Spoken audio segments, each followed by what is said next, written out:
할렐루야. 예, 네, 기도하고 강의 시작하겠습니다.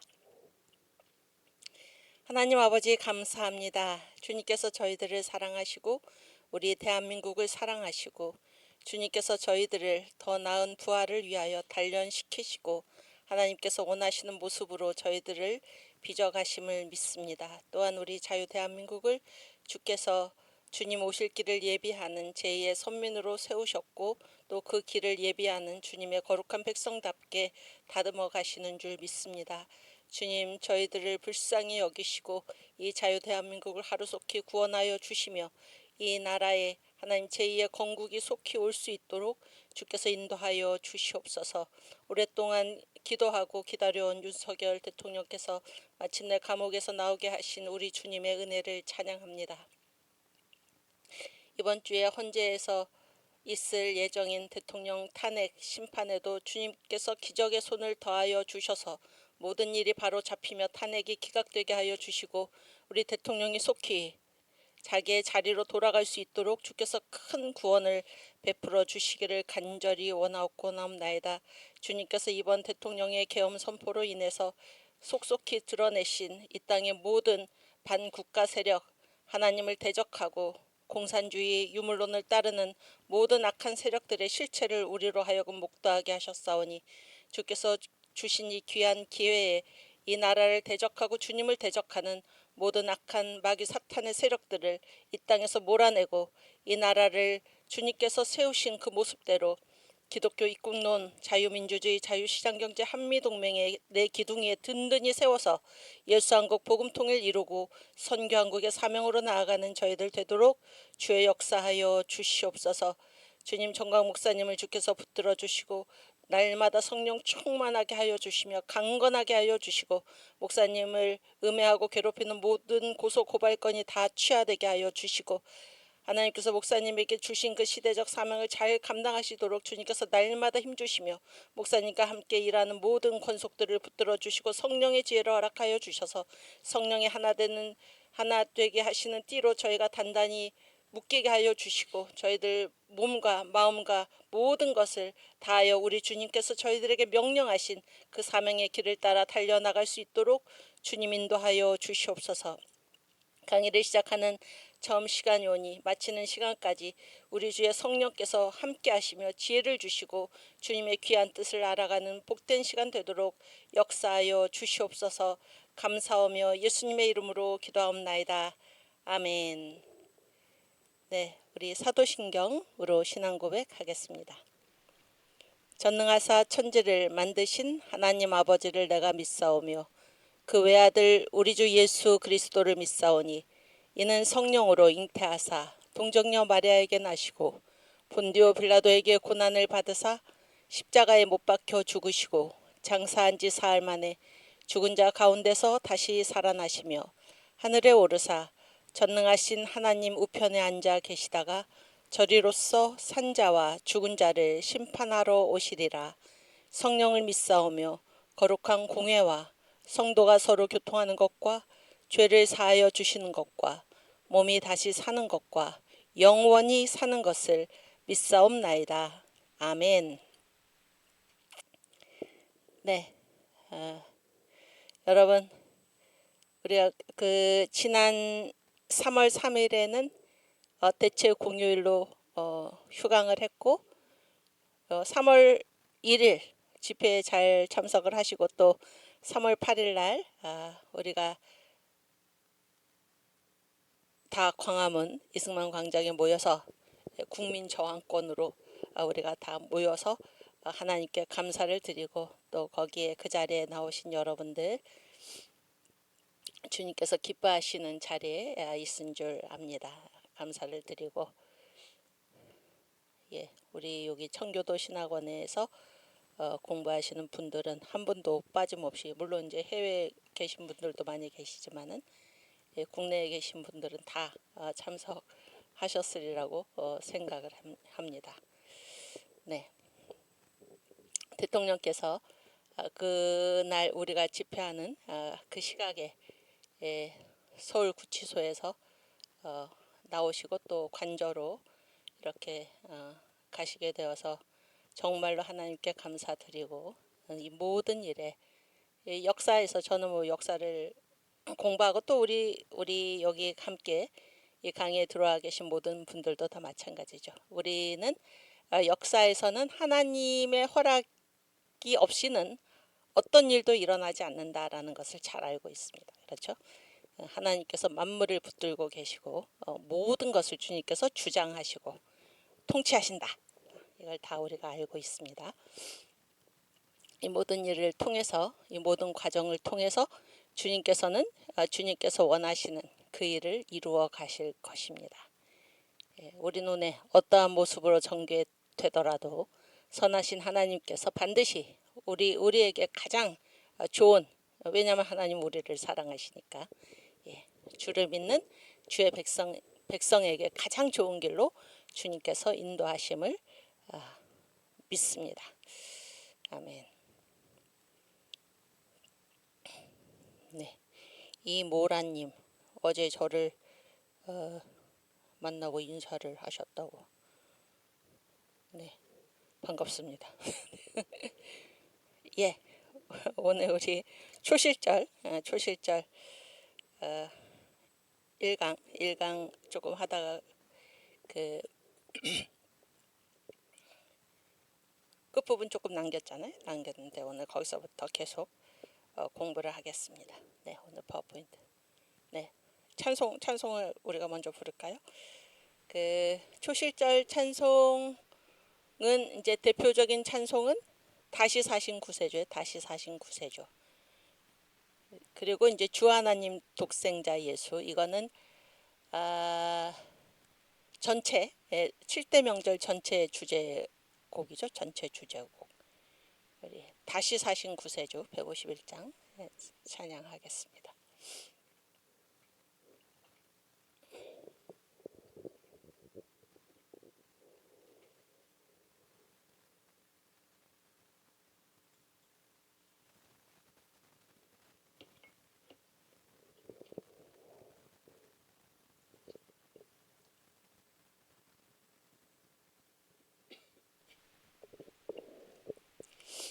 네, 지금 사순절 기간인가요? 그렇죠? 올해는 부활절이 언젠가요? 우리 부활절이 아직 안 왔지만은 우리 부활절 찬송을, 지금 초실절이니까 찬송을 부르겠습니다. 다시 사신 구세주 나 항상 섬기네. 온 세상 조롱해도 주 정령 사셨네. 그 은혜로운 손길 부드러운 음성 내 평생 주님 함께 늘 계시네. 예수 늘 살아계셔서 주 동행하여 주시며 늘 말씀하시네. 예수 내 구세주 예수 내 맘에 살아계시네. 늘 살아계시네. 아멘. 온 세상 살펴보니 주 사랑 알겠네. 내 맘이 아플 때도 주 사랑 알겠네. 이 세상 풍파 이길 힘주시는 주님, 마침내 영광 중에 주 오시리. 예수 늘 살아계셔서 주 동행하여 주시며 늘 말씀하시네. 예수 내 구세주 예수 내 맘에 살아계시네. 늘 살아계시네. 주 믿는 성도들아 다 기쁜 노래로 주 예수 우리와 함께 다 찬양하세. 찬양 드리세. 이 세상 소망이 요참 친구 되시는 주 예수 영원토록 찬양하세. 예수 예수 늘 살아계셔서 주 동행하여 주시며 늘 말씀하시네. 예수 예수 내 구세주 예수 내 맘에 살아계시네. 늘 살아계시네. 아멘. 아멘.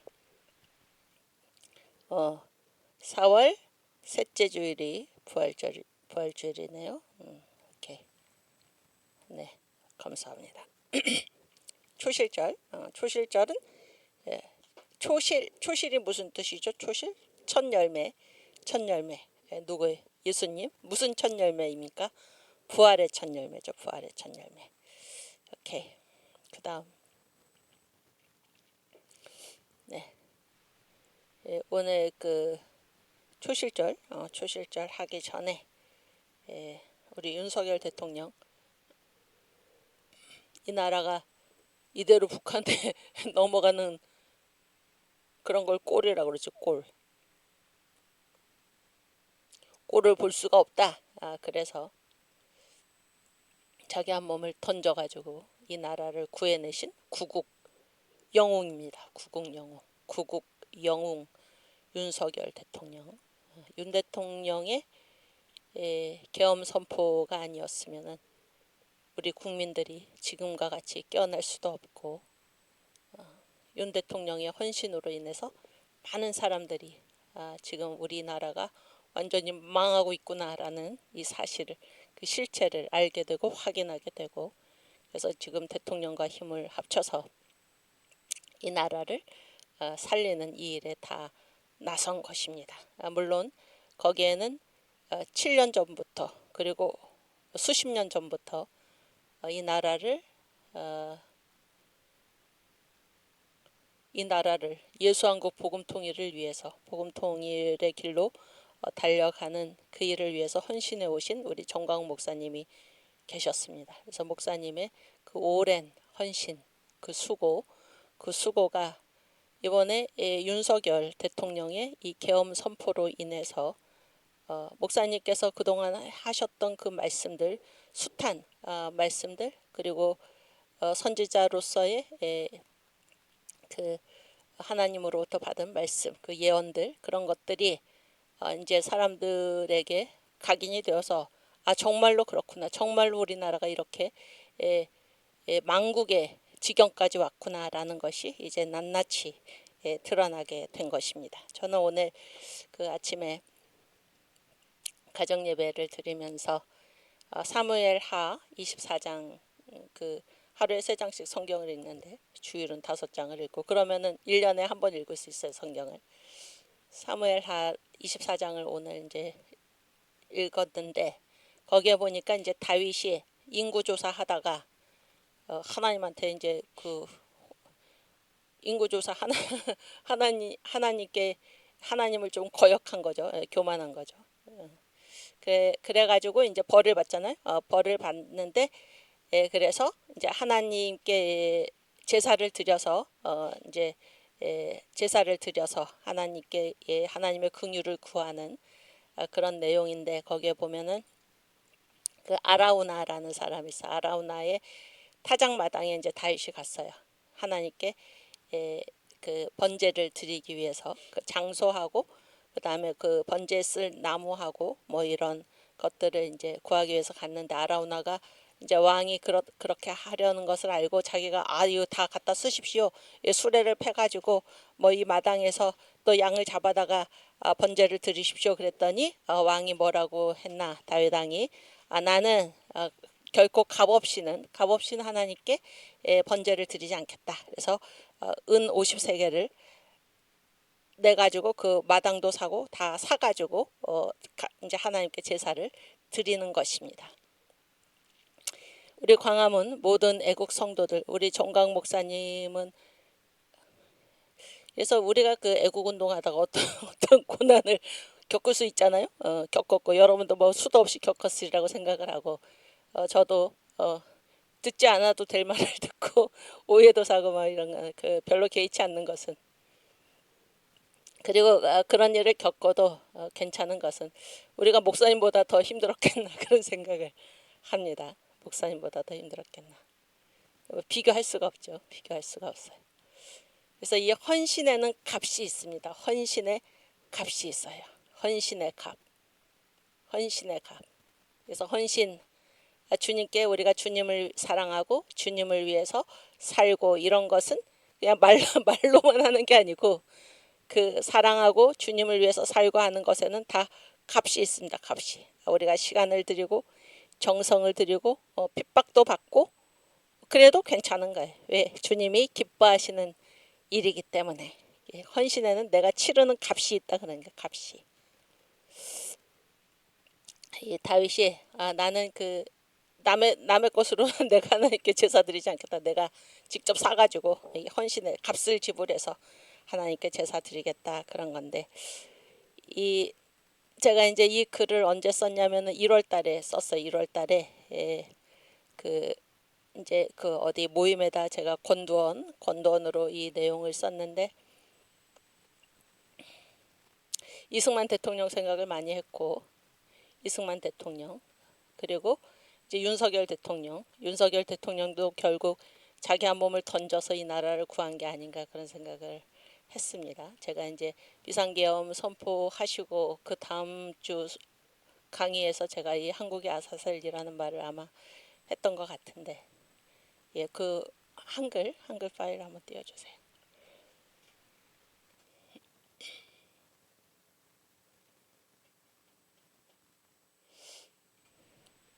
제목이 한국의 아사셀이에요. 네. 언젠가 해야 하고 누군가 해야 한다면 지금 제가 하겠습니다. 누가 하신 말씀이죠? 윤 대통령이 하신 말씀. 윤 대통령이 언젠가 해야 하고 누군가 해야 한다면 지금 제가 하겠습니다. 공수처와 경호처 다 대한민국의 아들들이 아닌가. 그들이 희생당하는 것을 볼 수 없다며 스스로 대통령 관절을 나선 대통령. 그래서 당시 불법에 의해 감옥에 갇힌 대한민국 윤석열 대통령이 한 말입니다. 그 전후로도 얼마나 많은 연쇄 불법으로 대통령이 모욕당하고 수모당하고 있는지 참담한 세상이 되었습니다. 세계 5, 6위 강대국의 대통령이 불법에 의해 감옥에 갇혀 있습니다. 제가 이 글을 그 1월 말에 썼어요. 1월 말에. 거짓과 무법이 횡행하고 있습니다. MZ 세대들은 이번 비상계엄을 계몽령이라고 부르고 있습니다. 우리가 살고 있고 그들이 앞으로 주역이 되어 살아갈 대한민국의 민낯을 대통령의 비상계엄 선포를 통해 보게 된 까닭입니다. 대통령의 비상계엄 선포는 두 가지 목적이었습니다. 지금 당장 망해도 전혀 이상하지 않은 대한민국 망국의 현실을 국민에게 알리는 것이었습니다. 그리고 국제적 조직까지 연루된 국내외 간첩 세력과 선거 부정 실태 확인, 이를 통해 반국가 세력을 일거에 척결하고자 함이었습니다. 여기에는 미국과의 공조가 있었다는 후문이 있습니다. 윤 대통령의 비상계엄 선포와 그 이후 탄핵 소추, 체포, 구속, 헌재 심리 등등 일련의 과정을 통해서 대한민국 세력과 반대한민국 세력이 확연하게 드러나고 있습니다. 새한송백이라는 말이 있습니다. 소나무와 잣나무가 푸른 것은 모든 나무가 다 푸른 여름에는 드러나지 않습니다. 매서운 한겨울의 추위에서야 송백의 푸르름이 드러난다는 말입니다. 자유대한민국이 거짓과 편파와 불법과 무법에 유린당하는 이때 대한민국 세력과 반국가 세력이 새한송백으로 드러나고 있습니다. 언론, 군인, 국회, 검찰, 정치인, 법원, 헌법재판소뿐 아니라 교계와 학계에 이르기까지 전 분야에서 튀어나오는 반국가 세력들의 준동을 보고 그동안 거짓에 속아온 국민은 가슴을 치고 탄식하고 있습니다. 요즘 유행하는 MZ세대의 말 중 좌파 탈출은 지능순이라는 말이 있습니다. 제가 이걸 그 한남동 관저앞 집회에 갔다가 거기 청년들이 올라와서 연설하는 걸 제가 들었습니다. 대한민국 붕괴와 망국의 위기에서 국민이 깨어나고 있습니다. 탄핵 소추 후 11%까지 떨어졌던 윤 대통령 지지율은 1월 말 현재 50%를 넘나들고 있습니다. 대한민국 망국의 위기와 실체를 국민이 알게 된 것입니다. 한국의 아사셀은 4.19 혁명 이후 미국으로 쫓겨나다시피 가신 건국 대통령 이승만을 보면서 남은 김인서 목사가 한 말입니다. 아사셀은 세상의 죄를 지고 가는 하나님의 어린 양 예수의 상징이다. 또는 한 민족의 수고를 걸머진 모세도 상징할 수 있으니 이승만도 민족의 죄액을 걸머지고 가는 한국의 아사셀 또는 액막이라 할 수 있다. 자, 이 사람을 보라. 이 사람이 대한민국의 건국 대통령이시다. 중공 사람, 소련 사람들이 어찌나 기뻐하고 일본 여자들이 게다짝을 치면서 웃는다.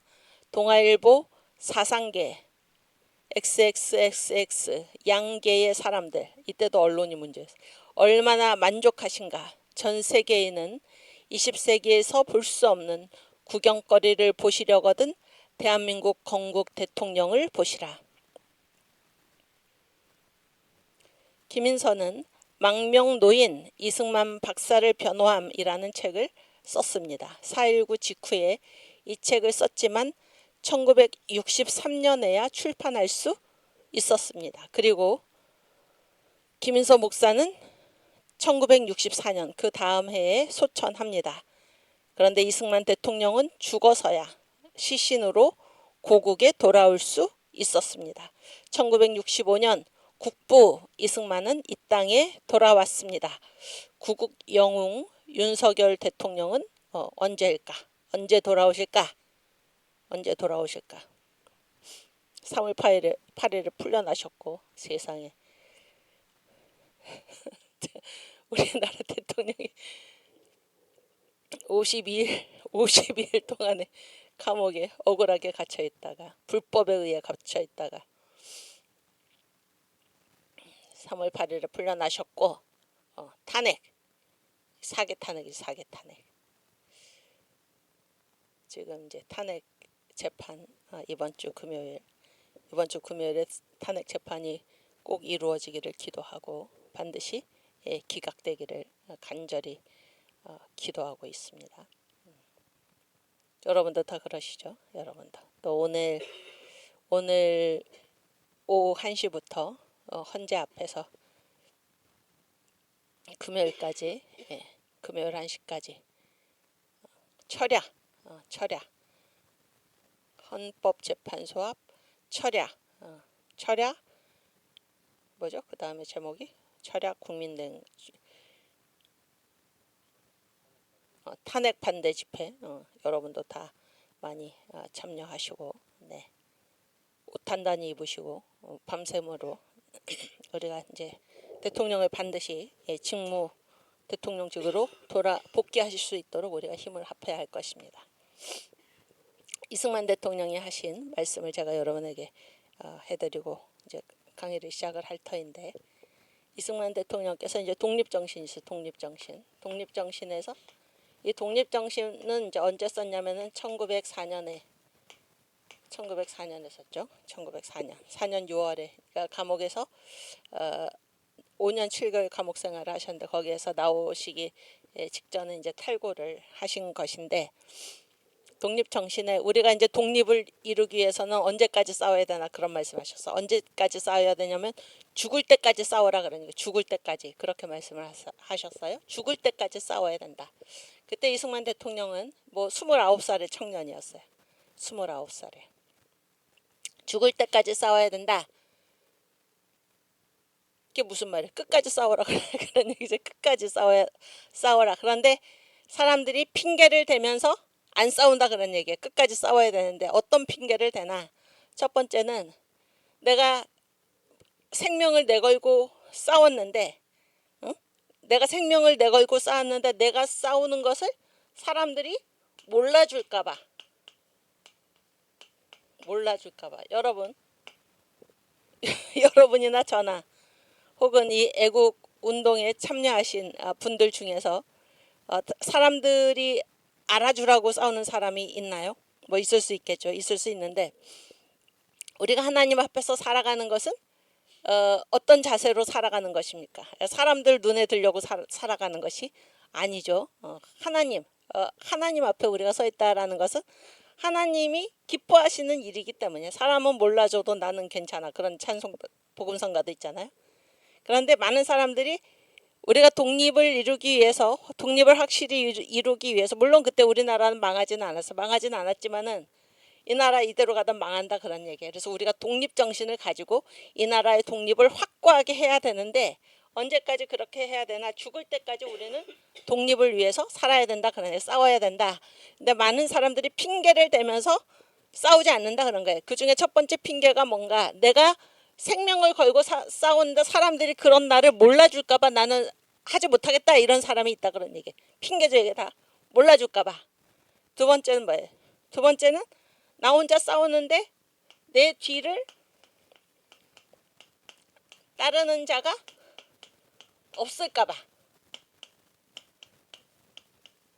네. 내가 이렇게 횃불을 들고 투쟁에 나섰는데 아무도 내 뒤를 따르지 않을까 봐. 그래서 나는 죽기를 각오하고 싸우지 못하겠다 이런 핑계를 댄다 그런 거예요. 세 번째는 뭡니까? 내가 생명을 걸고 싸우다가 죽었어. 죽었는데 뭐 일이 이루어지지 않을까 봐.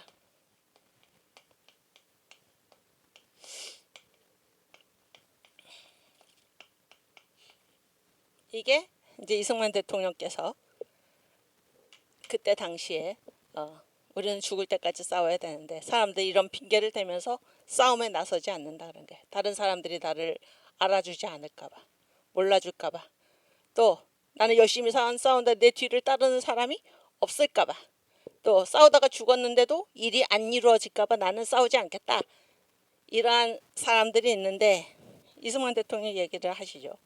이거는 다 뭐, 이거는 다른 사람들이 알아주든지 몰라주든지 우리는 그런 거에 신경 쓸 바가 아니고 뒤따르는 자가 없을까, 이게 다 핑계라는 거예요. 그리고 일이 이루어지지 않을까 봐, 안 이루어져도 괜찮은 거예요. 내가 죽은 다음에는 일이 이루어지게 돼 있고 결국에 일을 성취하시는 분은 하나님이시다 그런 말씀을 합니다. 그래서 이런 것들은 다 핑계에 불과하다 그런 얘기예요.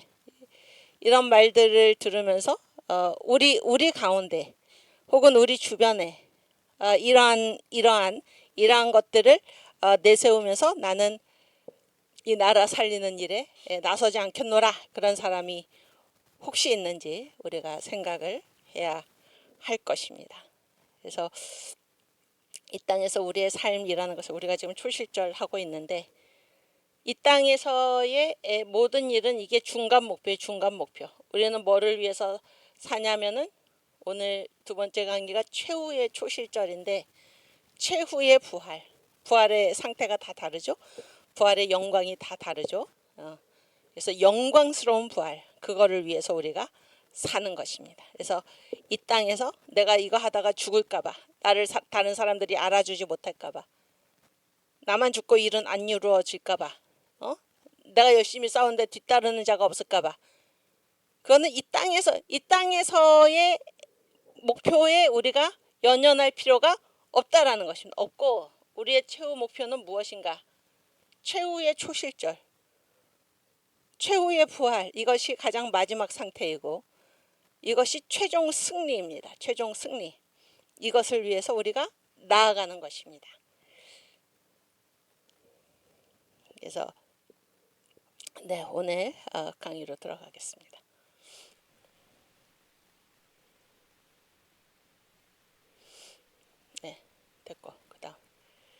그래서 부활의 첫 열매이신 예수를 지난주에 우리가 하다가 한 장 남기고 그만뒀는데, 주님의 부활이 없다면은 주님이 부활하시지 않으셨다면, 부활이 없으면 주님도 부활을 하실 수가 없는 거죠. 근데 주님은 부활하셨다 이 말이에요. 또 주님이 부활하시지 않으셨다면은 우리도 부활을 하지 못하는 거죠. 그러나 주님은 부활을 하셨고 우리도 반드시 부활한다 이거예요. 그래서 부활이 없다면 어떻게 할까? 사도 바울이 얘기했어요.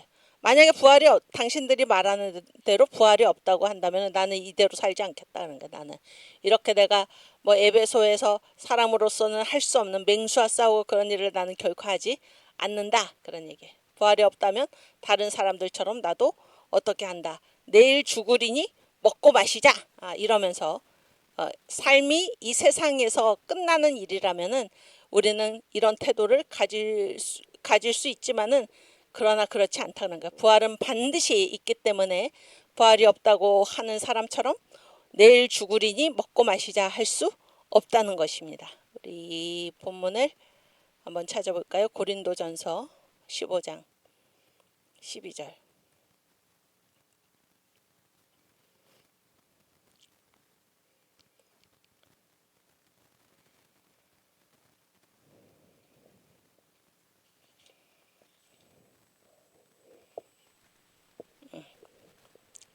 그리스도께서 죽은 자 가운데서 다시 살아나셨다 전파되었거늘 너희 중에서 어떤 이들은 어찌하여 죽은 자 가운데서 부활이 없다 하느냐. 만일 죽은 자의 부활이 없으면 그리스도도 다시 살지 못하셨으리라. 그리스도께서 만일 다시 살지 못하셨으면 우리의 전파하는 것도 헛것이요 또 너희 믿음도 헛것이며, 또 우리가 하나님의 거짓 증인으로 발견되리니 우리가 하나님이 그리스도를 다시 살리셨다고 증거하였음이라. 만일 죽은 자가 다시 사는 것이 없으면 하나님이 그리스도를 다시 살리시지 아니하셨으리라. 만일 죽은 자가 다시 사는 것이 없으면 그리스도도 다시 사신 것이 없었을 터이요 그리스도께서 다시 사신 것이 없으면 너희의 믿음도 헛되고 너희가 여전히 죄 가운데 있을 것이요 또한 그리스도 안에서 잠자는 자도 망하였으리니, 만일 그리스도 안에서 우리의 바라는 것이 다만 이 세상 뿐이면 모든 사람 가운데 우리가 더욱 불쌍한 자리라. 그래서 우리가 왜 이렇게 주를 위하여 이 세상의 모든 부귀 영화를 포기하고 주님을 위하여 이 모든 것을 무릅쓰고 사는가? 부활이 있기 때문이다. 부활이 있기 때문에. 32절 그 밑에.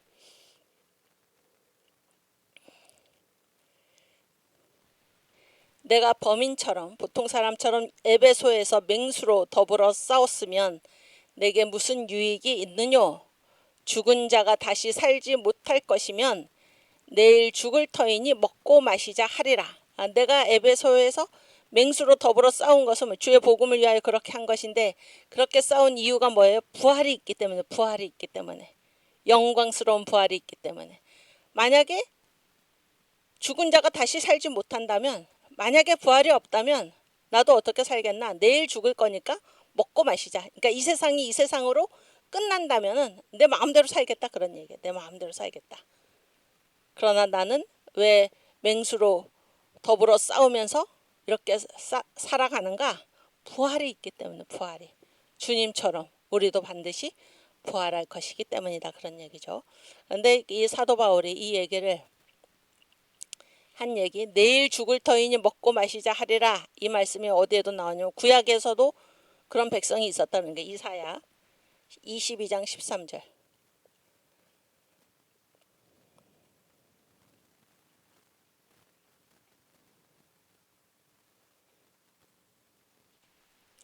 너희가 기뻐하며 즐거워하여 소를 잡고 양을 죽여 고기를 먹고 포도주를 마시면서 내일 죽으리니 먹고 마시자 하도다. 그리고 12절 한번 보세요. 그날에 주 만군의 여호와께서 명하사 통곡하며 애호하며 머리털을 뜯으며 굵은 배를 띠라 하셨거늘. 하나님 말씀을 안 듣고 그런 얘기예요. 부활이 부활이 없다고 생각하면 하나님의 말씀을 안 듣고 뭐예요? 내일 죽으리니 먹고 마시자. 이렇게 살아간다는 것입니다. 사람들이. 부활의 소망이 없는 사람들, 부활을 믿지 않는 사람들, 이 세상이 자기의 삶이 이 세상으로 끝이라고 생각하는 사람들은 내일 죽으니까 죽으면 모든 게 끝나는 게 아닌가. 그러니까 오늘 먹고 마시자. 이런 태도로 살아간다. 그런 얘기예요. 네, 다시 파워포인트. 제가 이제 한 7, 8년? 한 10년 정도 그때 뭐 TV에 이 대중매체 주로 뭐 TV에 무슨 그 오락 그런 거 오락이라고 그러나 거기에 보면 이제 욜로 이런 말이 유행해서 욜로 요즘도 이 말을 이제 쓰는지 요즘은 잘 안 봐서 모르겠는데 욜로족이라 그래. 욜로족이 뭔가 you YOL로 약자죠. you only live once. 이게 욜로인데 너는 단 한 번만 살 뿐이다. 응? 단 한 번만 살 뿐이다. 죽으면 끝이다 그런 게 쉽게 말해서. 그러니까 어떻게 해? 죽으면 끝이니까 단 한 번 사는 이 세상이니까 어떻게 살아라 그런 얘기. 너 맘대로 먹고 싶은 거 먹고 놀고 싶은 거 놀고 그렇죠? 네 맘대로 하고 싶은 거 하다가 죽기 전에 왜냐하면 한 번 살면 끝이니 그걸로 끝이니까 마음대로 살아라. 이게 욜로족 아닙니까? 욜로족. 이게 뭐예요? 부활의 소망이 없는 거죠. 네, 이 세상으로 끝이다. 이렇게 얘기를 하는 것입니다. 이 세상으로 끝이다. 자살하는 사람들이 자살 후에 천국이 있고 지옥이 있고 또 그것으로 끝나는 것이 아니라 최후의 부활이 있는 것을 안다면 누가 자살을 하겠습니까? 응? 이 세상 단 한 번의 삶으로 끝이다 라고 생각을 하기 때문에 용맹하게 고통을 피하기 위해서 그렇게 막 자기 생을 마감하는 거 아닙니까? 이게 다 사탄의 문화예요. 사탄의 문화. 사탄의 문화. 사탄이 우리를 위협하는 것이 무엇입니까? 위협하는 그 용어가 뭐예요? 죽을까봐. 죽을까봐. 죽을까봐. 이게 이제 사탄의 그 도구인데 그래서 이 세상에서 마음껏 네 마음대로 살아. 죽으면 아무것도 아니야. 마음대로 살아. 그렇게 주장하는 것이 바로 사탄의 문화입니다. 사탄. 그래서 사탄의 지배 도구. 사탄은 자기가 막 직접 나타나 가지고 그 다스리고 그렇지 않아요. 그러면 우리가 다 알죠. 사탄의 모습이 직접 보이면 누가 그 말대로 하겠습니까? 다 피하죠. 그러나 숨는다 그러니까 숨는다. 세 가지 도구 뒤에 숨는데 정치제도, 또 종교, 또 문화 여기 뒤에 숨어가지고 이 세 가지 틀을 이용해가지고 이 세상을 사탄 왕국으로 지금 만들고 있는 것입니다. 에베소서 2장 2절 말씀.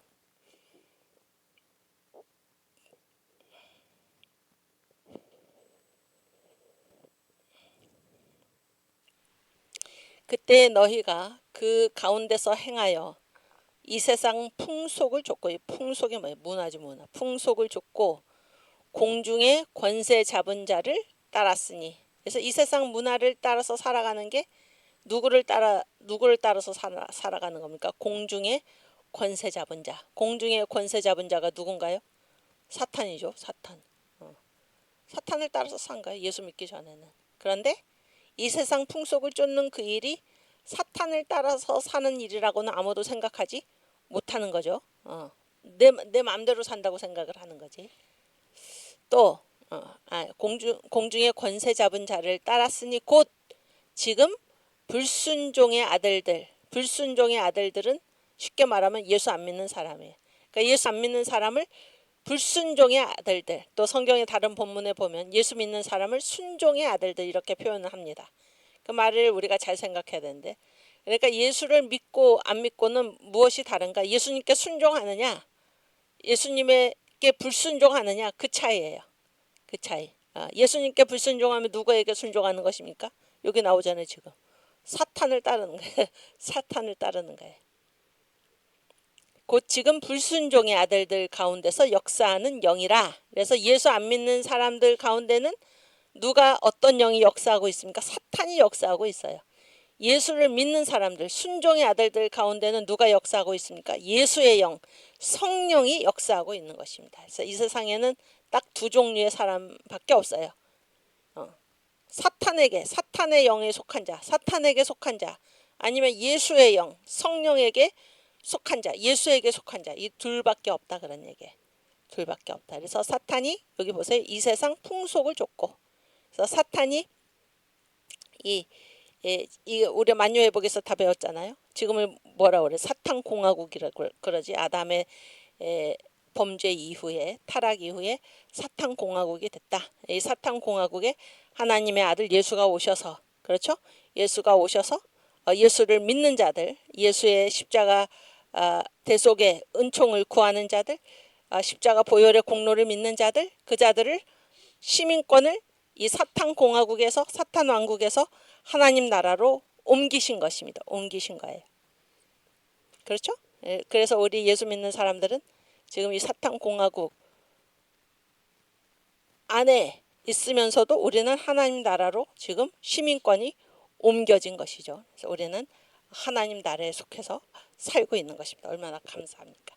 그래서 여기서 지금 제가 드리는 말은 욜로족 얘기를 하면서 이런 뭐 대중 매체나 이런 것들이 다 사탄이 쥐고 흔드는 그러한 도구이다라는 것을 우리가 알아야 한다 그런 얘기예요. 그 중에 가장 대표되는 문화가 무엇인가? 문화의 특징이 무엇인가? 죽으면 끝이다. 죽으면 끝이다라고 사탄은 우리에게 얘기를 하는 것입니다. 죽으면 끝이 아니에요. 죽으면은 영혼은 육체는 흙으로 돌아가지만 영혼은 반드시 어디로 가요? 지옥 아니면 천국으로 가 있고 또 그것도 끝이 아니에요. 반드시 돌아온다. 그러니까 반드시 돌아와서 몸이 부활한다라는 것을 우리가 알아야 하는데 그것을 사탄이 완전히 숨겨놓고 우리를 죽을까봐 죽음으로 우리를 위협을 하는 것입니다. 너 그러다가 죽으면 어떡해? 너 애국 운동하다가 망하면 어떡해? 폐가 망신하면 어떡해? 이렇게 적당히 눈 감고 타협하고 불의를 따라. 그래야지 너와 너 가족이 안전할 거야. 이렇게 위협을 하는 것입니다. 그러나 그거는 사탄의 속임수죠. 죽으면 끝이 아니에요. 죽음부터가 문제입니다. 죽음부터가. 그래서 정강 목사님의 새신자 그 7주 총동원 주일 설교 거기에 보면 이성의 불완전이 있어. 이성의 불완전. 이성의 불완전이 뭔가 우리의 생각이 불완전하다 그런 건데 그 정말 거기서 이제 어떤 말씀을 하시냐면은 이성이 불완전한가를 한 방에 이렇게 딱 증명을 하시는데 후회한 적 있습니까? 이렇게 질문하시죠. 후회한 적 있습니까? 그러면은 후회 안 한 사람이 있나요? 한 사람도 없죠. 단 한 번이라도 다 후회를 한 것입니다. 그런데 한 번만 후회한 게 아니죠. 수도 없이 이제 후회를 한 것입니다. 그게 우리의 이성이 불완전하다는 증거다 이렇게 말씀하세요. 왜냐하면 후회라는 것은 언제 하는 것입니까? 시간이 어느 정도 지나고 나서 하는 것이 단 하루를 지났을지라도 뒤늦은 후회라고 그러죠. 뒤늦은 후회. 후회라는 것은 뒤에 가서 하는 일이잖아요. 그런데 그 생각을 했을 때 그때에는 이것이 뭐예요? 더할 나위 없는 아주 더할 나위 없는 이것이 절대로 옳다라는 강한 확신이었다는 거예요. 확신. 이렇게 해야만 내가 살 수 있고 이렇게 해야만 내가 잘 될 수 있다. 이렇게 생각을 한 것인데 그렇게 해서 그 생각대로 실천을 했더니 시간이 지나 보니까 그래서는 안 됐다 그런 거예요. 그래 이렇게 해서는 안 됐다라는 것을 나중에 가서 깨닫게 되고 뉘우치게 된다. 그래서 후회잖아요. 뒤에 가서 뉘우친다. 그게 후회라는 말의 뜻이잖아요. 그래서 후회하지 않는 사람이 한 사람도 없는 것은 그것이 우리의 이성, 우리의 생각이 불완전하다라는 증거다. 그렇게 이제 말씀을 하시는데 그게 이성의 불완전이라는 설교인데요. 거기에 보면은 가장 큰 후회는 언제 일어나느냐? 가장 큰 후회는 죽은 다음에 죽은 다음에 일어난다는 거예요. 죽은 다음에. 내가 이럴 줄 알았으면, 그 사람이 예수를 안 믿은 사람이었어. 예수를 안 믿은 사람이었으면 그 영혼이 지옥에 가서 뭐라고 얘기한다는 것입니까? 내가 이럴 줄 알았으면, 정말로 천국과 지옥이 있는 줄 알았으면 그때 누군가가 가서 나를 전도했을 때 내가 예수 믿을 걸, 응? 후회를 한다는 것입니다. 그리고 예수 믿은 사람은 어디로 가죠? 천국에 가죠. 천국에 가는데 부끄러운 부끄러운 부끄러운 구원밖에 못 받았어요. 상급이 없어. 그럼 뭐해? 아, 내가 이럴 줄 알았으면 어떻게 할 걸? 보다 더 주님을 위해 살 걸. 이렇게 후회를 한다는 거지. 그게 뒤늦은 후회입니다. 뒤늦은 후회. 그게 가장 큰 후회인데, 가장 큰 후회는 언제 일어나는가? 죽고 나서 일어난다. 죽고 나서. 그러나 돌이킬 수가 없는 것입니다. 돌이킬 수가 없어요. 그래서 사탄이 이 세상을 쥐고 흔드는 그 문화 중에 그 가장 큰 특징이 무엇인가? 부활이 없다. 이 세상으로 끝이다. 이렇게 얘기를 하는 것입니다. 오케이, 또 파워포인트. 그치. 욜로종 얘기했고. 그래서 이 세상 문화를 아무런 필터 없이 추종해서는 안 되는 것입니다. 추종해서는 안 되고, 또 우리가 예수를 믿고 성령을 받으면 새로운 본능이 생겨. 새로운 본능. 주님께서 주시는 본능. 성령에 따라 살아야지. 성령이 원하시는 바에 따라 살아야지. 사탄의 영이 이끄는 대로 살아가서는 결코 되지 않는 것입니다. 예수를 믿는 사람은 어제도 말씀하셨죠? 지난주에 말씀하셨죠? 뼈 얘기하시면서 이끌어 가셨다. 하나님의 영의 이끌림을 받아야 되는 거예요. 예수 믿는 사람은. 그렇죠? 사탄에게 이끌림을 받아서는 안 되는 것입니다. 그 다음에 천국 지옥 간증을 이제 여러분께서 한번 보시라고 제가 여기 써놨는데, 박영문 장로님 천국 지옥 간증이 이 사랑제일교회 홈페이지에 있는 걸로 제가 알고 있고, 또 조용기 목사님 천국 지옥 간증 인터넷에 유튜브에 쳐보면 다 있습니다. 또 정광훈 목사님 지옥 간증 있고, 또 오카테이프도 있고, 그래서 천국 지옥은 있습니다. 천국 지옥은 있고 거기 다녀오신 분들이 또 간증도 하고, 정광훈 목사님도 천국에도 다녀오셨고, 지옥도 천국에서 지옥을 이렇게 보여주신 것이 아니라 지옥을 실제로 이렇게 뛰게 여섯 군데라 그러죠. 여섯 군데를 뛰게 하신 그러한 그 간증이 있는데, 그거를 여러분께서 꼭 찾아보시기를 바랍니다. 천국 지옥은 반드시 있다는 이 세상으로 끝이 아니다. 끝이 아니고, 또 천국 지옥도 천국하고 지옥에 이제 영체로 가야지. 영으로. 그런데 그게 끝이 아니고 반드시 이 땅에 다시 온다. 주님과 함께. 그래서 몸이 부활한다. 그래서 부활체가 가장 마지막 상태이다. 이것을 우리가 이 초실절에서 반드시 알아야 하는 것입니다. 네, 그다음에 이제 초실절 첫 번째는 부활의 첫 열매이신 예수예요. 예수님께서 뭐예요? 6월절 십자가에서 하나님의 어린 양으로 죽으시고 7대 명절의 가장 앞이죠. 그 다음에 두 번째가 무교절이지. 무덤에 3일 동안 계시고, 그렇죠? 그 다음에 초실절이죠. 3일 만에 예수님이 어떻게 하셨어요? 부활하셨죠. 다시 사셨어요.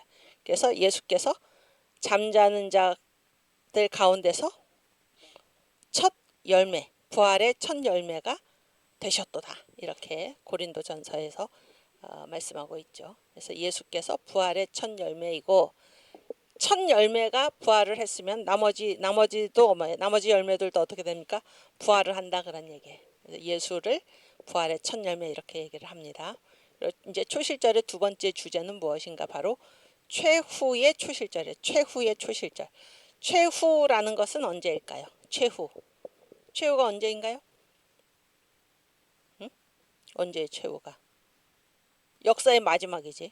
역사의 마지막. 역사의 마지막이 언제? 역사의 마지막에 누가 그렇지.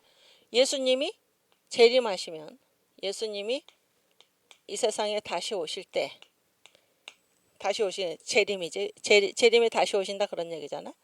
그럼 한 번 오셨었다 그런 얘기지. 한 번 언제 오셨어? 한 번 언제 오셨어요? 초림. 기쁘다 구주 오셨네. 그렇죠? 오셔가지고 6월절 어린 양으로서 죽으셨죠. 응? 33년 동안 사시다가 죽으시고 무덤에 계시고, 이게 6월절이지. 그 다음에 무교절, 무덤에 계시고, 그 다음에 초실절. 초실절에 이제 부활을 하셨는데, 부활하시고, 그 다음에 뭐예요? 승천. 하늘에 오르시고 성령을 보내주셨고, 그 다음에 뭐예요? 나팔절. 나팔절에 어떻게 해요? 재림을 하시죠. 그 다음에 속죄절, 그 다음에 장막절. 그래서 알곡을 걷어서 천국 창고에 들이시고, 그런 얘기죠. 또 장막절, 천년왕국을 이루신다. 그래서 지금 초실절은 여기 세 번째인데, 예수가 부활의 첫 열매, 초실이니까 첫 열매, 예수님이 부활의 첫 열매이시다. 그리고 초실절에는 최후의 초실절이 있다는 거예요. 최후의 초실절은 언제 이루어지는가? 예수님이 재림하실 때, 예수의 재림이 바로 나팔절이죠.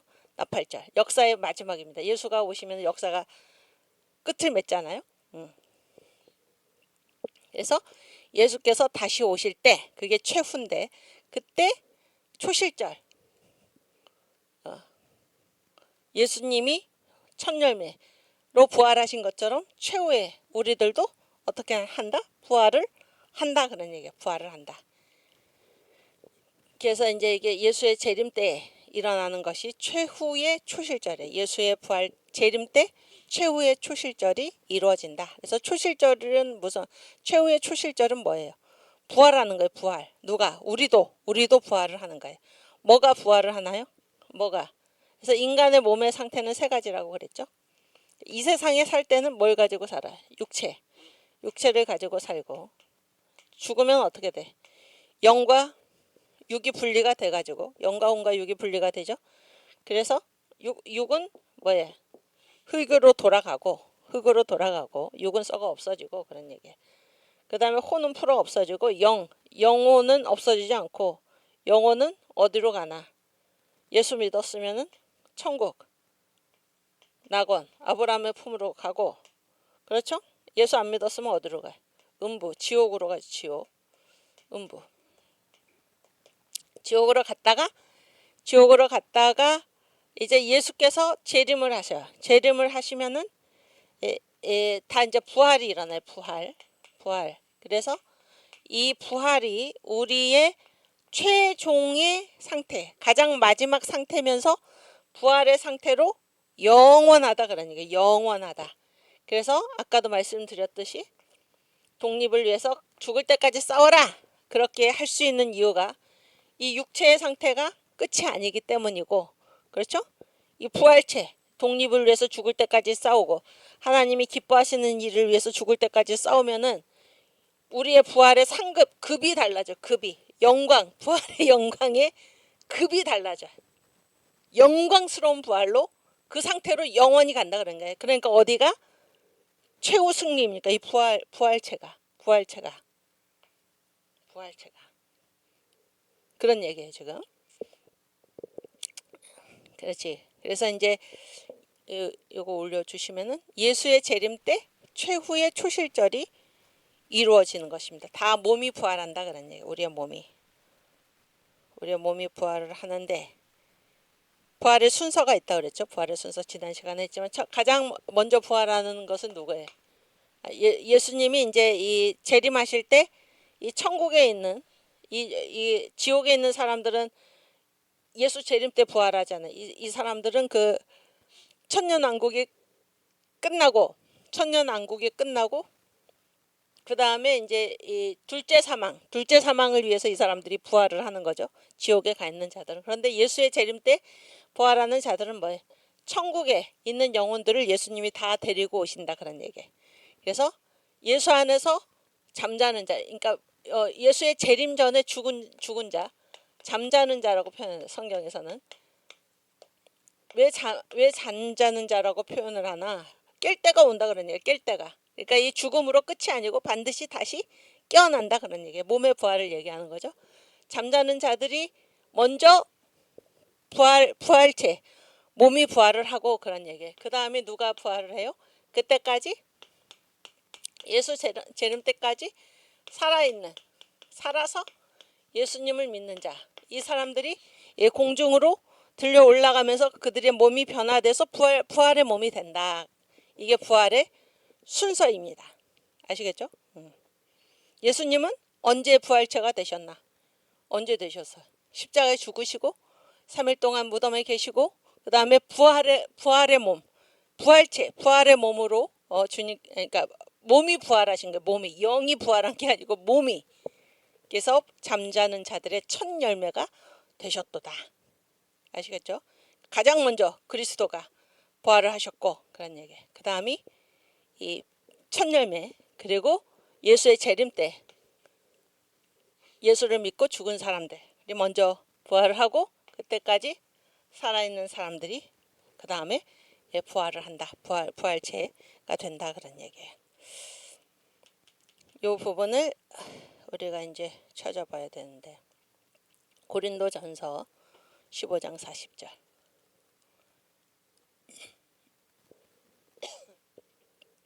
여기 레아TV님 죽음의 건너편에서 껄껄껄 그랬는데 이게 무슨 말인가 하면 여기 채팅에 그 오카 테이프에 보면은 그 오카 이제 초등학교 4학년 어린아이인데 그 입신했을 그 당시에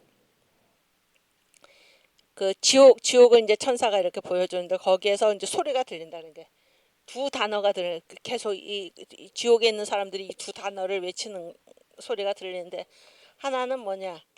때문에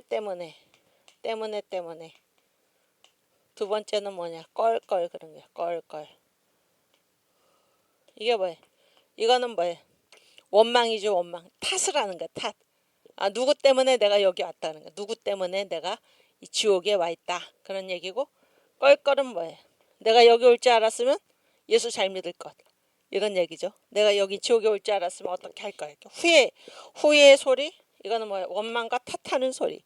이게 지옥에서 계속 들려온다 그런 거예요. 이 두 소리가. 그래서 그때 가서 후회하지 말고 그때는 돌이킬 수가 없고 우리의 육체가 있을 때 살아있는 동안에 부활을 위해서 영광스러운 부활을 위해서 부끄러운 부활 말고 영광스러운 부활을 위해서 살아야 할 것입니다.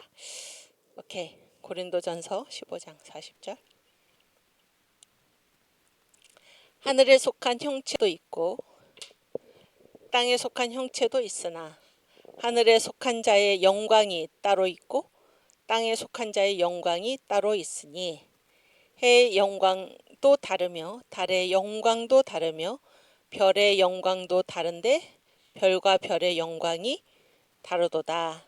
죽은 자의 부활도 이와 같으니 썩을 것으로 심고 썩지 아니할 것으로 다시 살며 욕된 것으로 심고 영광스러운 것으로 다시 살며 약한 것으로 심고 강한 것으로 다시 살며 육의 몸으로 심고 신령한 몸으로 다시 사나니 육의 몸이 있은즉 또 신령한 몸이 있느니라. 아멘. 그래서 육의 몸이 뭐예요? 육의 몸이 이 세상에 살아있을 동안의 육체잖아요. 그렇지? 신령한 몸은 뭐예요? 부활체. 신령한 영이 아니고 신령한 몸이 부활한다 그런 얘기예요. 몸이 부활한다. 다시 산다 그런 얘기예요. 신령한 몸으로 부활체로 다시 산다라는 말이 부활이잖아. 부활. 신령한 몸으로 다시 사나니. 네. 그래서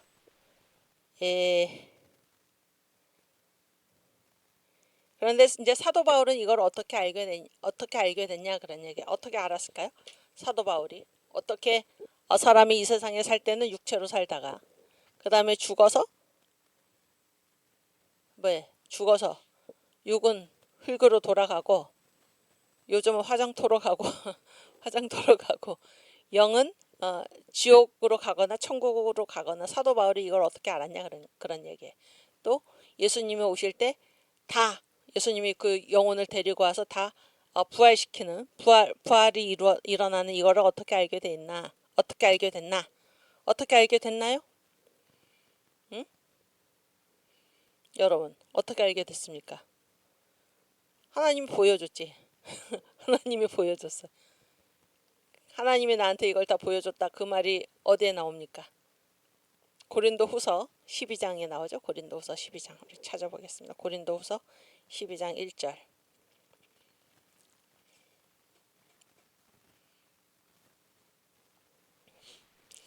무익 하나만 내가 부득불 자랑하노니 주의 환상과 계시를 말하리라. 내가 그리스도 안에 있는 한 사람을 아노니. 이 사람이 누구예요? 자기죠. 자기인데 이제 사도 바울이 겸손한 거죠. 겸손하기 위해서 자기 임을 밝히지 않고 이렇게 얘기를 하는 거예요. 14년 전에 그가 셋째 하늘에 이끌려 간 자라. 그래서 셋째 하늘이란 말이 나오죠. 셋째 하늘. 요 말을 잠깐 보면은 셋째 하늘. 셋째 하늘이니까 3층 천이지. 3층 천. 3층 천. 그러면 첫째 하늘도 있죠. 1층. 첫째 하늘도 있고 둘째 하늘도 있는 거예요. 둘째 하늘도 있는데 첫째 하늘은 뭐예요? 우리가 보는 하늘이에요. 우리가 비행기가 떠다니고 새가 날아다니고 이렇게 우리가 보는 하늘이에요. 이 지구에서 보는 하늘. 그렇죠? 2층 천은 뭐예요? 2층 천은 일단 3층 천은 누가 계신 곳이에요? 여기는 누가 계신 곳인가요? 하나님이 계신 곳이죠. 여기는 하나님이 계신 곳이고 예수 믿고 주 안에서 잠든 자들, 죽은 사람들, 여기 하나님 옆에 가 있죠. 그 사람들이 여기가 3층 천이에요. 하나님이 계신 곳. 그러면 2층 천이 뭐예요? 아까 우리가 읽은 2층 천이 어디예요? 이게 바로 공중이지. 공중. 그래서 우리가 사는 그 하늘과 우리가 사는 이 지구와 하나님이 계신 이 3층 천 사이가 바로 2층 천이에요. 여기에 권세 잡은 자가 누구라고 그랬어요? 마귀, 공중 권세 잡은 자. 이렇게 얘기를 하잖아요. 그래가지고 그 리더스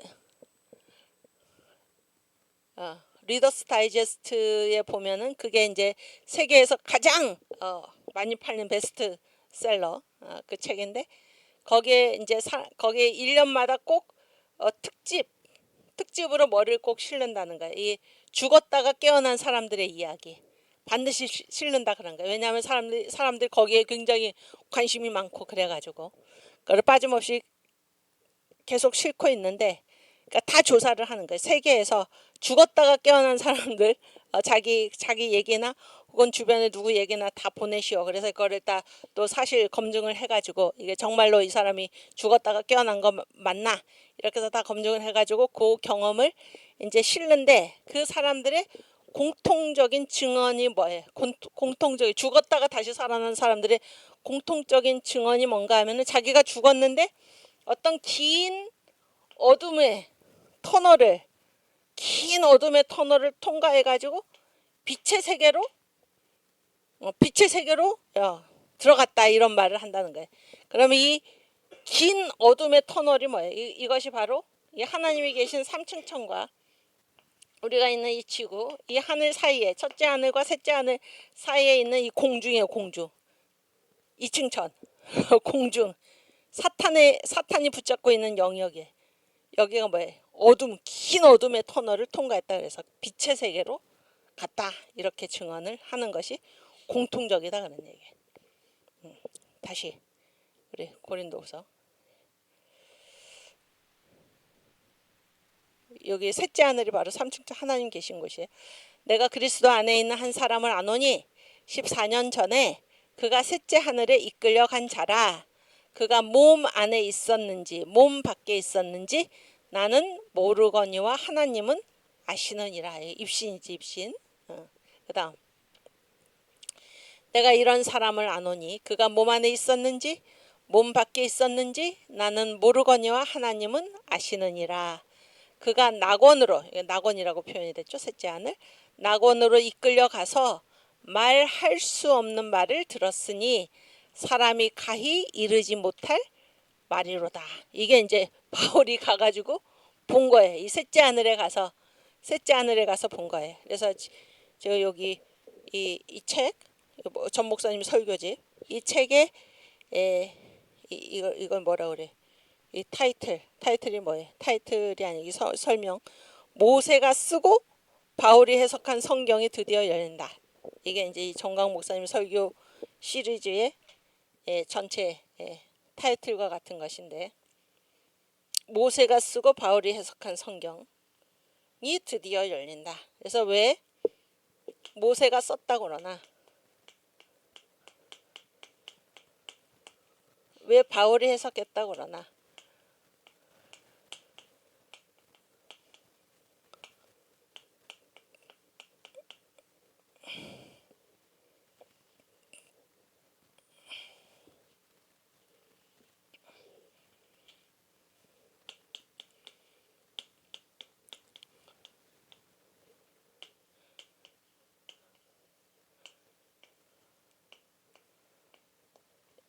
여기 몇 가지 단계가 있습니까? 세 단계.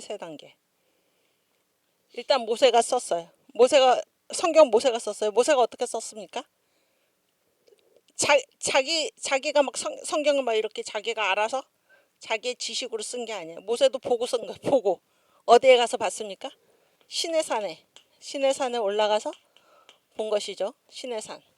시내산에 올라가서 하나님께서 보여주신 거, 하늘의 식양을 보여주신 거죠. 설계도. 하나님께서 이 역사를 어떻게 이끌고 계신가라는 것을 모세가 본 거예요. 시내산에 올라가서. 그렇죠? 그래서 모세가 썼다고 그러는 거예요. 성경을. 그러니까 이게 하나님이 보여주셨다 하는 것을 우리가 알 수 있는 것이, 신명기에 보면은 자기가 죽은 얘기도 거기 써 있잖아. 자기가 죽은 다음에 모세의 무덤을 아는 자가 없다, 이런 것까지 다 써 있잖아요. 그게 어떻게 가능해? 모세가 자기 지식으로 쓴 게 아니에요. 쓸 수도 없고 하나님이 보여주신 거예요. 시내산에서. 태초에 하나님이 천지를 창조하시니라부터 해서 어떻게 하나님께서 이 역사 전체를 이끌고 가시는지를, 아담이 범죄한 그 얘기도 다 하나님이 보여주신 것입니다. 그래서 모세가 썼다 그러니까. 모세가 쓰고 바울이 해석했다. 바울이 어떻게 해석할 수 있었을까요? 바울도 어딜 갔어요? 바울도 아까 얘기했잖아요. 삼층천, 하나님이 계신 곳에 가서 모세가 본 설계도를 바울도 본 것입니다. 그래서 바울은 구약 성경에 이미 능통한 사람이에요. 정통한 사람. 히브리인 중에 히브리인이요, 바리새인 중에 바리새인이요. 대단한 사람이죠. 율법에 능한 자요, 흠이 없는 자요. 모세 이 율법을, 구약 성경을 훤히 알고 있는 거야 바울은. 그런데 삼층천에 올라가 봤더니 모세가 본 그 설교도를 바울이 똑같이 보게 된 것입니다. 그래서 모세가 했던 그 말이 여자의 후손, 그것이 바로 예수구나. 갈라디아서에 나오죠. 여자에게서 나게 하셨다. 예수구나. 이런 게 같은 것을 봤기 때문에 훤히 바울도 보게 된 것입니다. 그래서 모세가 쓰고 누가 해석했어요? 바울이 해석할 수 있었다는 거예요. 같은 것을 봤기 때문에. 그런데 이게 첫 번째, 이게 두 번째고, 드디어 열린다. 이건 뭐예요? 그동안 바울이 기록한 성경, 바울이 이제 모세를 잘 해석을 했는데 이렇게 성경이 기록되고 나서 이게 닫혀 있었다는 거예요. 성경이 무슨 뜻인지, 도대체 이게 닫혀 있다가 그거를 하나님이 누구에게 열어주신 거예요? 정광훈 목사님에게. 그래서 성경은 바울 서신으로 해석해야 하느니라. 성경은 나에 관한 얘기이다. 이렇게 성경을 열어주신 것입니다. 그래서 대부분의 목사님들이 뭐 이렇게 성경을 해석할 때, 대부분의 목사님들도 그렇고, 종교개혁이 이제 첫 번째 종교개혁이 일어났을 때, 그때 아주 이제 그 성경을 굉장히 중요하게 생각을 했죠. 성경. 근데 그때 성경을 읽는 원리를 종교개혁자들이 밝힌 게 있어요. 그게 뭔가 하면 성경은 성경의 자명성이에요. 성경의 자명성.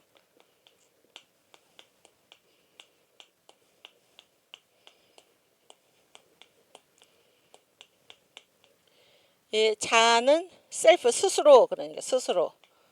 명은 분명할 명자, 명백하다. 그래서 성경은 스스로 명백하다, 그런 얘기예요. 이게 무슨 말입니까? 성경은 스스로 명백하다는 것이 우리가 예를 들어서 어떤 성경 구절을 딱 읽었을 때 바로 그 뜻이 명확하게 온다, 그런 얘기가 아니에요. 우리가 성경 구절을 읽으면 뭐예요? 이게 도대체 무슨 말이지? 그리고 한참 헤맬 때가 얼마나 많습니까? 아직까지도 알지 못하는 것도 많고. 그런 얘기가 아니고, 성경은 스스로 명백하다라는 얘기는 성경에 어떤 구절이 있으면 이 구절을 비춰주는 성경을 다른 편에 가지고 있다는 거예요. 성경 다른 쪽에. 이해가 되십니까? 그래서 이거를 뭐라고 얘기하냐면 크로스가 뭐예요? 저 건너편에, 그런 뜻이지. 건너편에. 거기에서 에비던스가 뭐예요? 증거. 그러니까 성경에 어떤 구절이 있으면 이 구절을 해석해주는 성경의 다른 구절이 저쪽에 어딘가에 있다, 그런 얘기예요. 그래서 거기서 이 구절을 크로스 에비던트, 저쪽에서 이쪽을 증거해준다, 비춰준다, 이런 얘기. 이것이 바로 성경의 자명성인데, 여러분 정강훈 목사님의 설교를 보시면은 지금 아까 얘기했듯이 모세가 쓰고 바울이 해석한 성경 반드시 서로를 비추어주게 돼 있어요. 성경이 이게 성경의 자명성인데, 이걸 사람들이 잘 모른다, 그런 얘기. 모르고. 그래서 정강 목사님 성경 그 설교의 특징이 무엇입니까? 설교라는 것은 결국 성경 말씀을 전하는 것인데, 그 설교의 특징이 뭔가 하면은 사통팔달이에요. 사통팔달. 이 어떤 구절을 그 구절만 가지고 말씀하시지 않고 다른 본문에서 이 구절이 어떻게 해석이 되고 있는가, 이 구절에 대해서 성경의 다른 본문이 어떻게 얘기하고 있는가를 정강 목사님이 정확하게 말씀하고 계시다, 그런 거예요. 그리고 그것이 그것이 이렇게 얕지 않고 굉장히 깊이가 있게 그래서 이게 성경을 전체적으로 관통하는. 그래서 그것은 목사님의 자랑이 아니고 사실이다, 그런 얘기예요. 그래서 7대 명절로 나타난 그리스도. 그래서 누가 구약 성경에 기록되어 있는 7대 명절을 보면서 그냥 이거는 유대인의 명절이다, 이 정도로 알지. 유월절, 끼케야 유월절, 어린 양 예수야, 이거 예수님이구나, 요 정도 알지. 7대 명절이 유월절부터 해서 장막절까지가 예수께서 이 땅에 오셔서 행하실 구원 사역이다 라고 밝혀낸 사람이 2000년 역사 동안에, 거기서 2000년 역사라는 거는 모세가 쓰고 바울이 해석한 이후에 그 말하고 똑같은 말이에요. 2000년 교회 역사에 말씀하신 분이 없다, 그런 얘기예요. 없다. 만유 회복 마찬가지고. 우리는 지금 아담의 나라에 살고 있는데, 아담의 나라 전에 천사의 나라가 있었고, 지금 아담의 나라가 있고, 최후의 임할 나라는 메시아 나라다. 이거를 이렇게 딱 구도로서, 이게 다 목사님이 지어낸 게 아니고 성경을 그렇게 구도로 만들면, 이 역사 하나님의 사이클을 구도로 만들면 그렇다라는 것을 밝혀내신 분이 정광 목사님이에요. 이 목사님을 띄우기 위해서 하는 얘기가 아니고 이게 사실이다, 그런 얘기. 오대제서 마찬가지고. 그래서 감사하죠. 얼마나 감사합니까? 네? 여러분, 이 세상에 살면서 우리 삶의 모든 기초, 모든 길잡이, 모든 기준이 되는 것이 무엇입니까? 성경입니다. 하나님의 말씀. 하나님 말씀이 우리 옆에 있는데, 우리가 그 말씀이 그냥 말씀은 말씀대로 있고 나는 관계없고, 또 내가 말씀을 알고자 해도 알지 못하면 얼마나 우리 인생이 힘이 없고 허무하겠습니까? 그렇죠? 그런데 성경을 통해서 하나님께서 우리에게 말씀하시고자 하는 것을 목사님을 통해서 우리에게 이게 환히 열렸으니까 얼마나 감사합니까? 최대 축복 아닙니까? 우리가 목사님을 존경하고 사랑하기 때문에 이런 말을 하는 게 아니고 그건 사실입니다. 사실. 얼마나 감사합니까?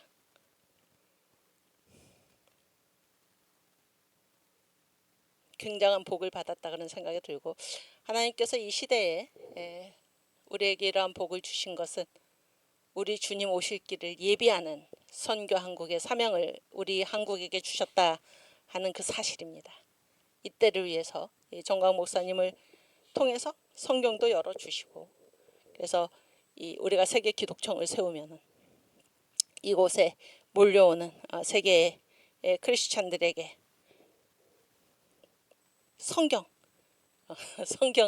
성경의 이 복음의 원색적인 의미를 우리가 가르칠 수 있고, 또 이 말씀이 세계 곳곳으로 전파될 수 있게, 그래서 우리 주님 오실 길을 예비할 수 있게, 이방인들이 대대적으로 회개하고 돌아올 수 있도록 우리를 준비시키기 위해서 하나님께서 우리 대한민국에 베풀어 주신 특별한 은혜다라고 생각을 합니다.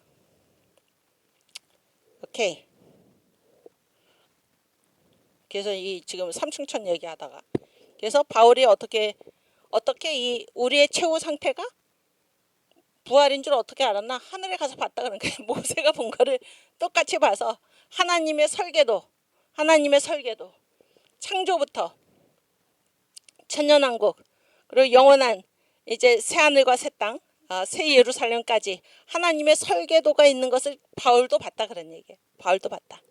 그래서 거기에서 이 인간에 대해서는 인간이 바울이 보니까 인간은 이제 엄마 뱃속에 10달 동안 있다가, 그렇죠, 이 세상에 응해 하고 태어나가지고 한 100년 살다가 다 죽는데 보니까 육체는 흙으로 돌아가고 영혼은 예수 믿고 죽은 자들은 하늘로 가서 있다가 예수께서 재림하실 때 이 영혼들이 같이 예수님과 함께 와서 죽은 자들, 이 영혼과 그 무덤에서 몸이 부활하면서, 이 무덤이라는 거는 어떤 사람 이렇게 봉우리가 있고 그런 무덤뿐만 아니라, 이 성경에는 이제 이 정광 목사님 초실절 설교에 보면 그렇게 돼 있어요. 땅 밑에 있는 모든 걸 무덤이라고 그랬고, 또 실제로 어제도 우리가 그런 말씀을 했지만은 살아있는 사람을 보고 주님이 뭐라고 그랬어요? 무덤이라고 그랬어요. 너 회칠한 무덤아. 무덤에 있는 자가 다 내 음성을 들을 때가 오나니, 그게 뭐 최후의 죽어서가 아니라 지금 여기 우리가 살고 있는 삶 자체가 무덤이다, 이렇게 주님을 보신다는 거 성경에.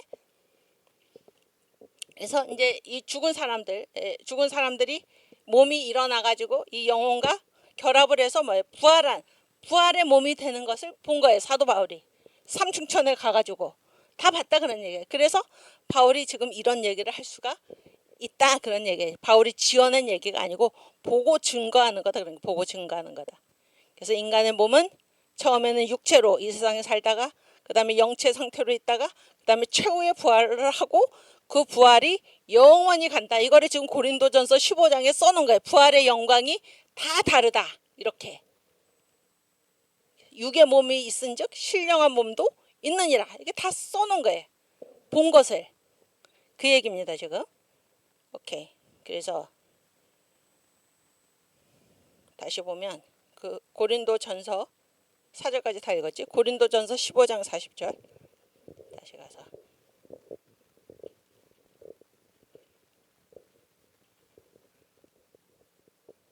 그렇지. 하늘에 속한 형체도 있고 땅에 속한 형체도 있으나 하늘에 속한 자의 영광이 따로 있고 땅에 속한 자의 영광이 따로 있으니, 그래서 이제 부활은 두 가지예요. 거기 보면은 이게 하늘에 속한 형체는 지금 천사를 얘기해. 성경에서 하늘에 속한 형체 그랬을 때 천사예요, 천사. 땅에 속한 형체라고 얘기했을 때 이거는 짐승을 얘기를 하는 게 짐승. 아시겠죠? 그래서 또 예수 믿지 않는 사람들을 뭐라고 표현해? 짐승이라고 표현을 하지. 그래서 다시 파워포인트 보시면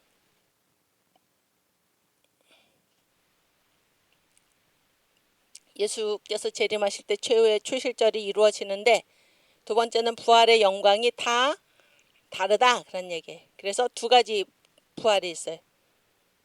지금 아까 얘기했지, 하늘에 속한 형체도 있고 땅에 속한 형체도 있다. 그래서 천사와 같이 영광스러운 부활도 있고 그런 얘기예요. 그 다음에 땅에 속한 형체, 짐승처럼 부끄러운 부활도 있다. 그러니까 부활의 모습이 다 다르다 그런 게 다 다르다. 이걸 첫 번째로 우리가 알아야 되는데, 그러니까 예수님이 이제 부활을 설명하실 때 우리가 이제 죽어서는 다 뭐예요? 천사처럼 된다 이렇게 말씀하시죠. 천사처럼 된다. 그래서 천사처럼 영광스러운 부활. 그래서 목사님 이 설교 초실절 설교에 보면은 우리가 천사 이상으로 부활합시다 이렇게 말씀하세요. 천사 이상으로 부활을 합시다. 응? 근데 이제 이 천사처럼 부활을 한다. 너희가 죽고 나서는 다 천사처럼 된다. 부활할 때는 이렇게 말씀을 하시는데, 요 얘기를 이제 그 예수님이 직접 예수님한테 어떤 그 이 바리새인들 서기관들이 찾아와가지고 예수를 아주 궁지에 빠뜨리려고 이런 예화를 들죠. 이 예화를 들었는지 그게 실제 사건인지 모르는데, 그렇게 이제 전 목사님 말씀하시는데 뭐예요? 어느 집에 이제 7형제가 있어서 7형제가 있었는데 가장 맏형이 장가를 갔는데 자식을 낳지 못하고 죽었어.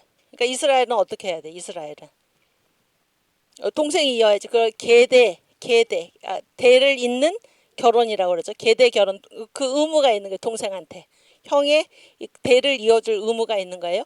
그래서 둘째 동생도 결혼을 했는데 둘째도 죽었어. 자식이 없이. 그럼 어떻게 해야 돼? 7명이니까 이제 셋째도 죽었어. 넷째도 죽고, 그렇게 해가지고 똑같이 해서 7째까지 결혼했는데 다 죽었어. 자식이 없이. 그리고 여자도 죽었어. 그러니까 이제 이 바리새인과 사두개인들이 예수님한테 묻는 거예요. 그러면은 사두개인들은 뭐 부활이 없다 그러니까 바리새인들이 물었겠지. 그러면은 이제 최후의 부활 때, 응? 부활 때 이 여자가 누구의 아내가 되겠느냐? 왜냐하면 7사람하고 다 결혼을 했으니까 누구의 아내가 되겠느냐? 그랬을 때 예수께서 대답하신 것이 무엇입니까? 너희가 성경을 잘 알지 못한다. 그러면서 부활 때는 우리가 누구와 같다 그랬어요? 천사와 같다 그랬어요. 천사와 같다. 천사는 뭐예요? 천사는 성, 여성, 남성 성이 있나요, 없나요? 없어요. 천사는 뭐예요? 성이 없어요. 중성.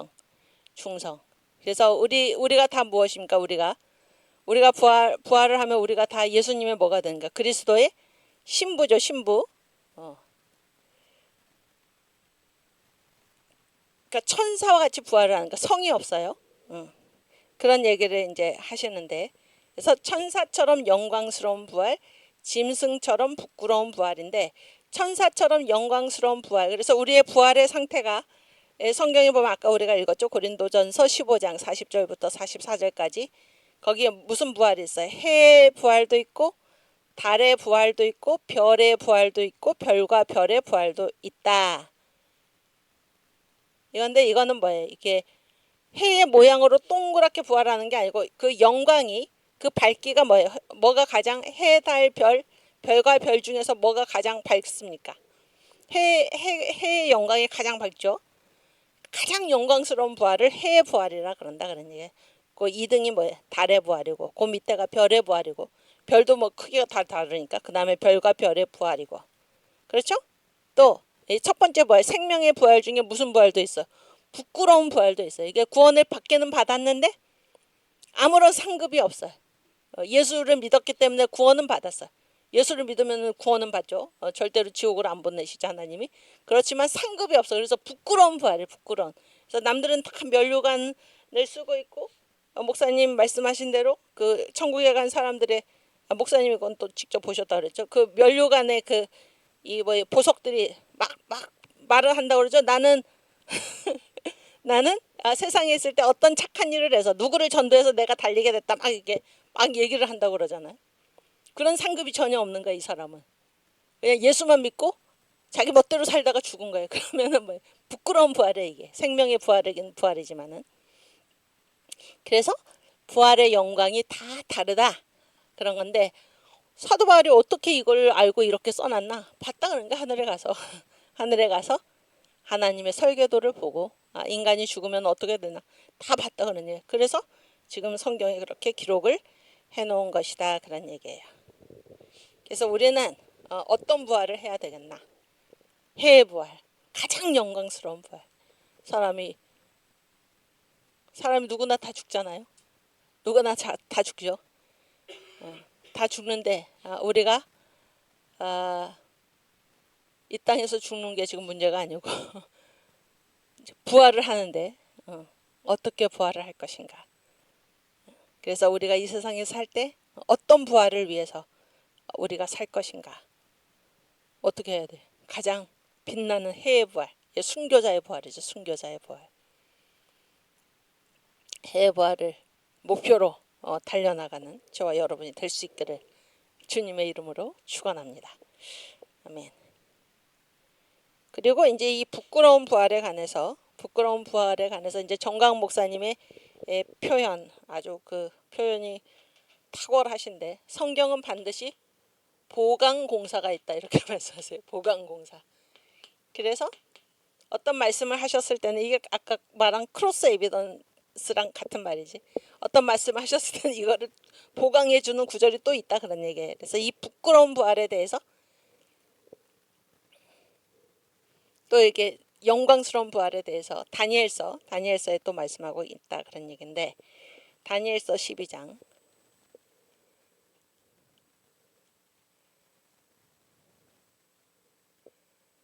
1절. 그렇지.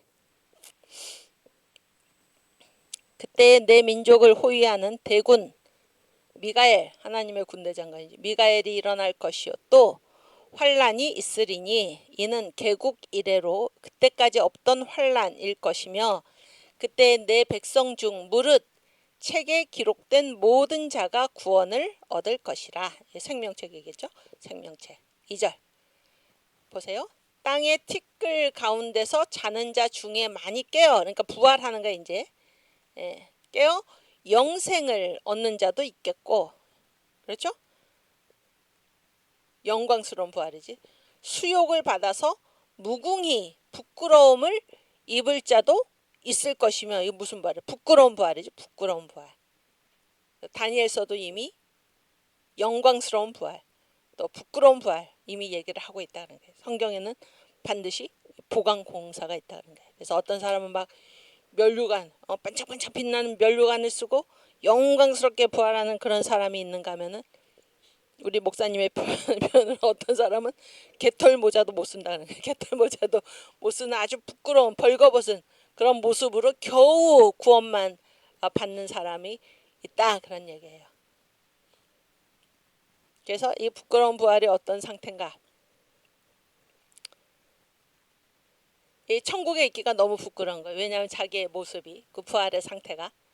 그래서 천국에 있자니 너무나 부끄럽고, 그렇다고 저 아래 지옥을 내려보니까 거기 가자니 너무나 무섭고, 이런 상태로 여러분, 그런 상태로 영원히 간다. 그렇게 살고 싶으십니까? 아니지.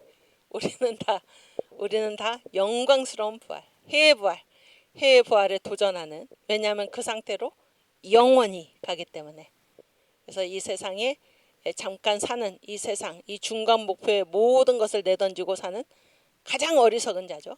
그렇게 살지 말고 이 세상에 있는 동안에 주님께서 나에게 주신 것으로 영광스러운 부활을 위해서 심는 저와 여러분이 되기를 주님의 이름으로 축원합니다. 네, 오늘 여기까지 공부하고 또 다음 시간에 계속하겠습니다. 우리 주기도문 하고 마치겠습니다. 하늘에 계신 우리 아버지여, 이름이 거룩히 여김을 받으시오며 나라의 임하옵시며 뜻이 하늘에서 이룬 것 같이 땅에서도 이루어지이다. 오늘날 우리에게 일용할 양식을 주옵시고 우리가 우리에게 죄 지은 자를 사하여 준 것 같이 우리 죄를 사하여 주옵시고 우리를 시험에 들게 하지 마옵시고 다만 악에서 구하옵소서. 대개 나라와 권세와 영광이 아버지께 영원히 있사옵나이다. 아멘. 네, 우리 헌법재판소 앞에서 철야로 우리 탄핵 반대를 위해서 함께 싸우고, 우리 대통령을 반드시 대통령의 자리로 직무에 복귀하실 수 있도록 기도하면서 함께 싸우고, 죽을 때까지 싸우고 주님께서 기뻐하시는 일들을 이루는 그 일에 우리가 동참할 수 있기를 바랍니다. 또 다음 주에 다시 반갑게 뵙겠습니다. 감사합니다.